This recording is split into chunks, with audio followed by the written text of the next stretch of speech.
not to mention the lives of our men and women in uniform such a strategy might save. A political advisor to the President joined in the discussion at this juncture. I don't know about the viability of the General's suggestion, although I'm sure we could earmark an extra billion or so for increased defense spending in the next budget so that we might explore some of these possibilities. But I have a more immediate and practical concern. Content, happy people are not likely to be interested in making sure they get a piece of the financial material pie which the government controls.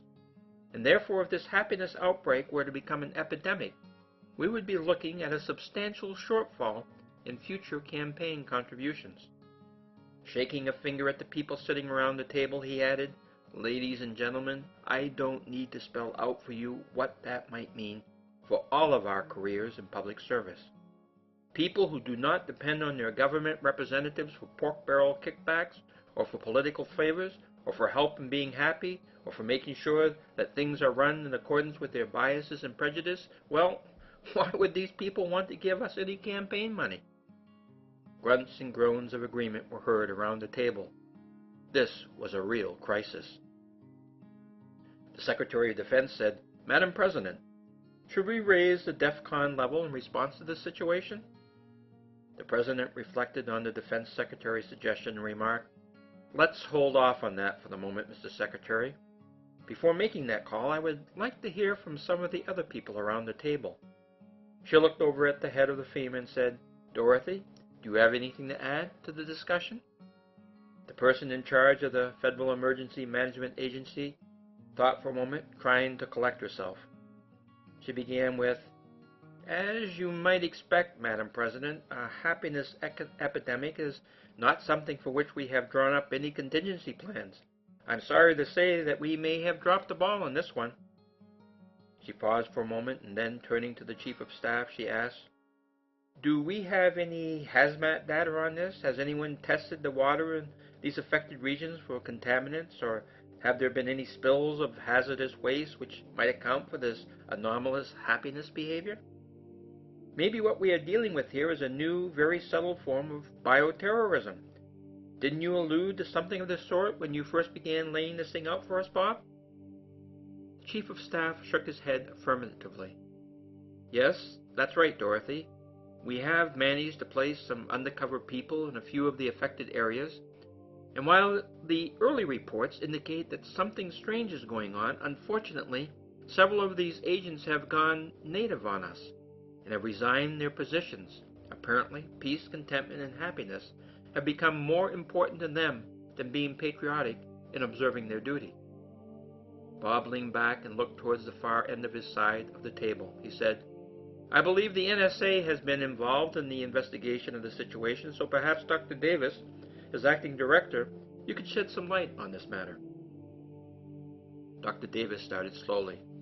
"Well, there is much I cannot say at the present time because not everyone in the room has sufficient security clearance for a complete briefing to be given, but a full report is being prepared for the President. However, I can say the following. In conjunction with the National Institute of Health, the National Science Foundation, and the Center for Disease Control, we have done an extensive battery of biological and mental testing, including an array of tox screens in relation to this phenomenon, and quite frankly, we are stumped. If there is an infectious agent involved, it doesn't appear to be airborne, at least not down to a micron level, which would encompass such entities as viruses or even prions, nor does this vector force appear to get transmitted through physical contact. But apparently association of some kind does appear to play a major causative role, although as of yet, we still haven't been able to figure out the epidemiology of this process. We may be dealing with a form of matter which is even more exotic than the so-called dark matter, about which the astrophysicist community is so befuddled. In the meantime, we have put together an elite group of mathematicians and quantum physicists to develop models which may be able to account for what we are seeing. But I don't see a breakthrough coming out of this work anytime soon. Hell, we don't even know what quantum theory has to do with general relativity, let alone consciousness, intelligence, creativity, choice, or happiness. Alternatively, some of our investigations have been moving in the direction of several further possibilities involving either brainwashing or maybe the adverse after effects of some form of sensory deprivation program which is inducing an artificial and pathological happiness in those people who are being subjected to such a process.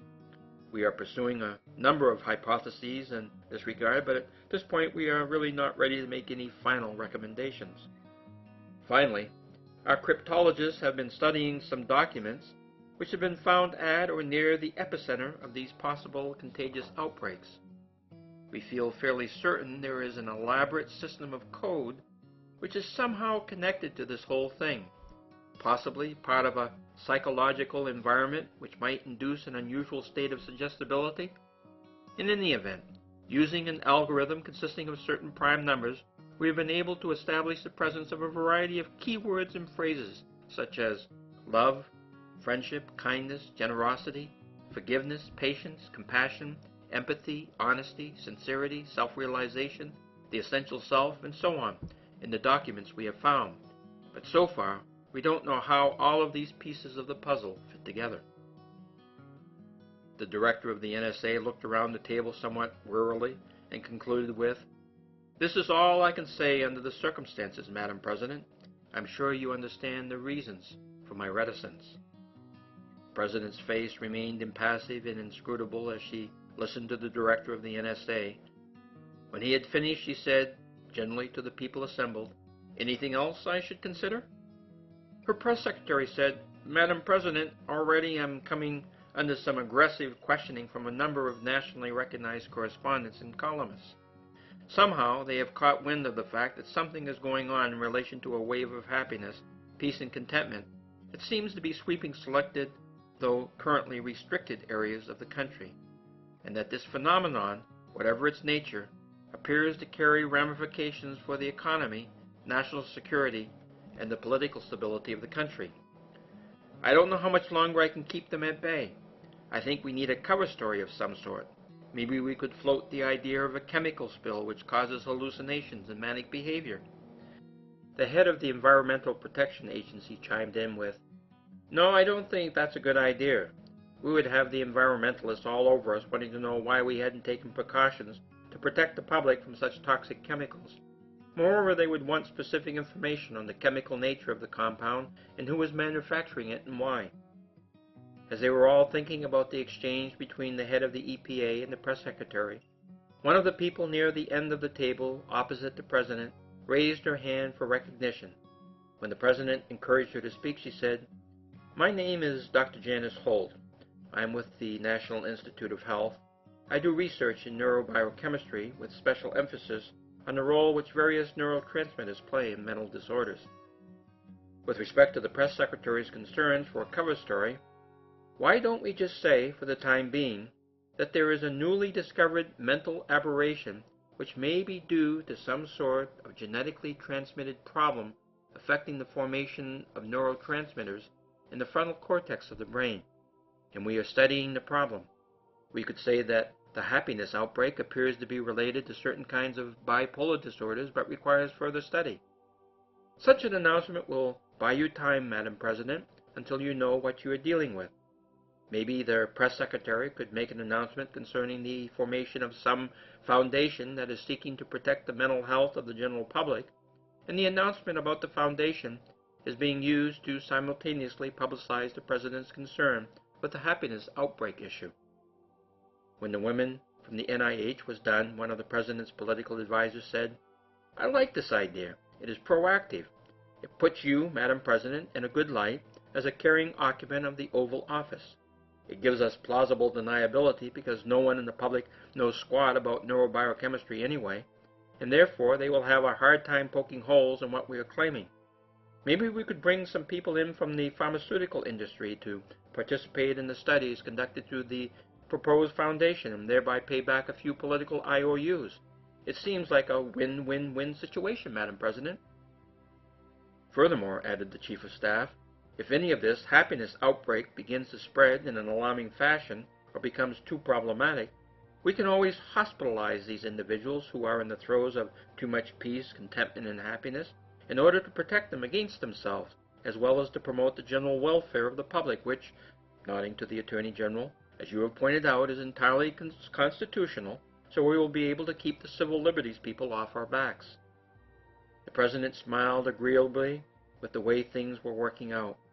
She looked towards the Secretary of Defense and said, "We will maintain our present DEFCON status, but let's get everybody to follow through on this. The Press Secretary can get together with Dr. Holt from the NIH, as well as the heads from both the Center for Disease Control and FEMA to work out the details of the press release. In addition, Bob, why don't you get together with some of the economic advisors and see if we can't figure out how to hide the money for all of this in an obscure line item for an upcoming bill that is likely to get passage through the House and Senate." The President thought for a moment more to see if there was anything she had missed, and then proclaimed, "The code name for our collective efforts to deal with these inexplicable outbreaks of happiness will be mysticism." Finally, she stood up, saying, "Thanks, Bob, for organizing this, and I agree. If people begin to become as happy as the case studies about which you have briefed us, or if the general populace even begins to suspect there is such a reality, we will have a huge set of political and economic problems on our hands that we may not be able to control, so we are going to need to be very vigilant about this issue." She thanked everyone who attended the meeting and left the room. People everywhere would be able to sleep better as a result of political activities this morning.